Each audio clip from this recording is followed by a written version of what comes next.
Bonjour et bienvenue pour cette troisième vidéo. Alors aujourd'hui, on va aborder un sujet qui touche profondément l'estime de soi. C'est le rapport au corps. C'est un sujet qui est intime. C'est un sujet qui peut être douloureux, qui est silencieux. Mais je vous assure, il est tellement essentiel ce sujet. Car en fait, le cancer ne transforme pas que l'intérieur. Il va aussi transformer l'enveloppe. Le corps change. Et avec tous ces changements, c'est aussi votre regard sur vous-même qui peut être ébranlé. Certains, en fait, ne se reconnaissent plus dans le miroir. D'autres, peut-être, n'osent plus se regarder du tout. On peut se sentir diminué, on peut se sentir abîmé, même indigne d'être vu. Et parfois, on a même du mal à habiter notre corps, comme si c'était plus le nôtre, comme si c'était un étranger. Et dans cette vidéo, je vous propose justement un espace pour poser ce vécu, pour l'accueillir, sans vous juger. Et surtout, pour commencer à faire un pas vers une nouvelle relation à votre corps. Une relation qui se veut plus douce, plus réaliste et surtout plus humaine. Je vais d'abord commencer par une partie théorie et vous expliquer ce que la maladie fait au rapport au corps. Alors, le corps, c'est bien plus qu'une apparence. En fait, le corps, il faut le prendre comme un territoire. C'est notre interface avec le monde, c'est notre lieu d'incarnation. Et quand on traverse un cancer, justement, ce territoire est profondément modifié. Par les traitements, ça c'est une évidence. La chirurgie, la chimiothérapie, la radiothérapie, mais aussi ce qu'on projette dessus. Par exemple, le regard des autres, le regard qu'on imagine que les autres portent sur nous. Et surtout, notre propre regard qui est souvent devenu plus dur, plus distant et plus exigeant. Et je le vois, certaines personnes peuvent dire « je ne me reconnais plus ». J'ai l'impression que mon corps ne m'appartient plus. Et d'un point de vue oncopsychologique, on observe souvent deux types de réactions. La première réaction qu'on observe, c'est le rejet. Et il peut prendre plusieurs formes qui vont être très concrètes. Par exemple, vous allez éviter les miroirs ou les photos. Vous allez vous changer dans le noir pour pas que l'autre vous voie. Vous n'osez plus vous mettre en maillot de bain, même devant vos proches. Peut-être que vous allez renoncer à vous maquiller ou à vous habiller justement comme avant, comme si, je ne sais pas moi, le corps ne méritait plus qu'on en prenne soin.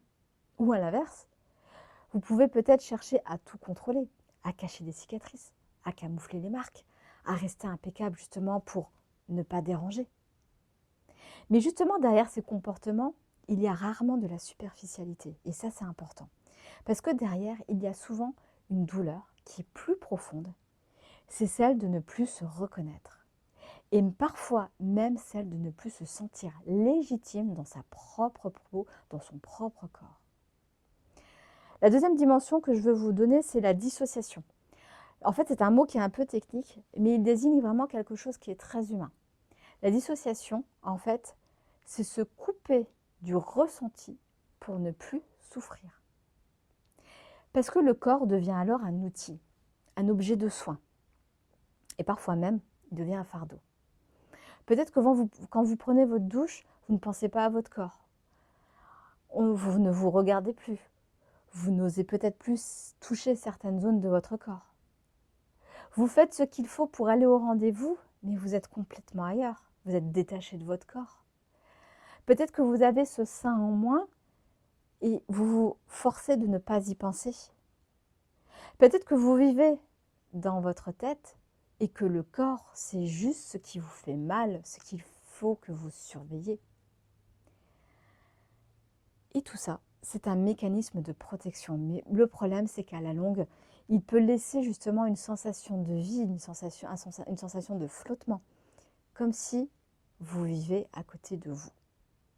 Alors attention, hein, accepter ne veut pas dire aimer, ni se résigner. Accepter, c'est reconnaître que ce corps, justement, a changé, que oui, il porte des traces, mais sans vous punir pour ça. C'est pouvoir vous dire, oui, c'est là, mais ça ne m'enlève pas de ma valeur. Et c'est justement cette direction que je vous propose d'explorer à travers maintenant 3 exercices. Je vous propose maintenant 3 exercices pour vous réapproprier votre corps. Et le premier, je l'ai intitulé l'objet relais. L'objectif de cet exercice est de symboliser une transformation corporelle à travers un objet externe pour justement adoucir la charge émotionnelle. Alors je vous invite maintenant à choisir un objet de votre quotidien.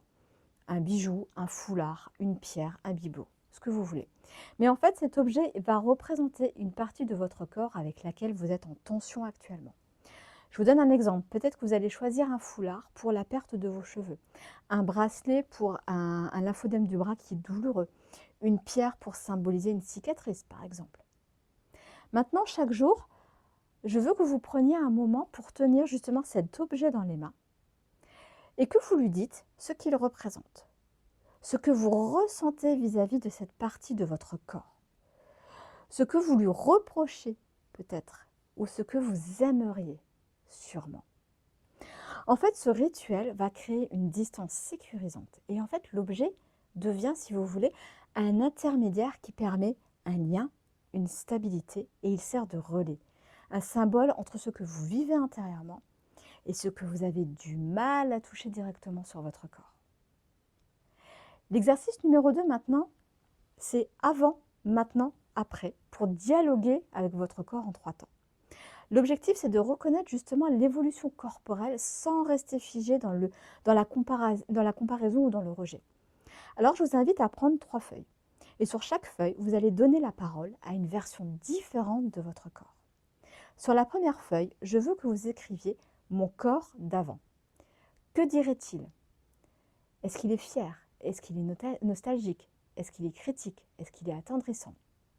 Sur la feuille 2, vous écrivez « Mon corps d'aujourd'hui ». Que ressent-il? De la fatigue, de la résistance, de la colère, de la présence malgré tout. Et sur la feuille numéro 3, votre corps de demain. Que souhaite-t-il? Que craint-il? Que rêve-t-il? Qu'espère-t-il de vous? Alors, il ne s'agit pas ici de se raconter une belle histoire, non. Mais de faire exister justement ces 3 corps en vous. Celui que vous étiez avant, celui que vous êtes là maintenant, et celui qui se construit. L'exercice numéro 3, je l'ai intitulé « Le portrait corporel à la première personne ». Et son objectif, en fait, c'est de se réapproprier une narration incarnée et subjective de son corps en affirmant des vérités personnelles. Alors là, maintenant, je vous invite à vous installer au calme, à prendre une feuille et de commencer avec cette phrase. « Je suis un corps qui ». Laissez venir, sans filtre et sans recherche de cohérence. Je veux vous guider. Je suis un corps qui a tenu bon. Je suis un corps fatigué mais pas brisé. Je suis un corps qui a peur d'être touché mais qui garde encore une mémoire de tendresse.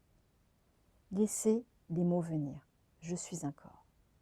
Ce texte n'a pas à être lu par quelqu'un d'autre, c'est vraiment pour vous. Il faut le voir comme un ancrage qui est personnel. Une manière, en fait, si vous voulez, de reprendre un peu le micro et de redevenir le sujet central dans l'histoire que vous traversez. Pour conclure, votre corps n'est plus celui d'avant et vous n'avez pas à faire semblant qu'il l'est.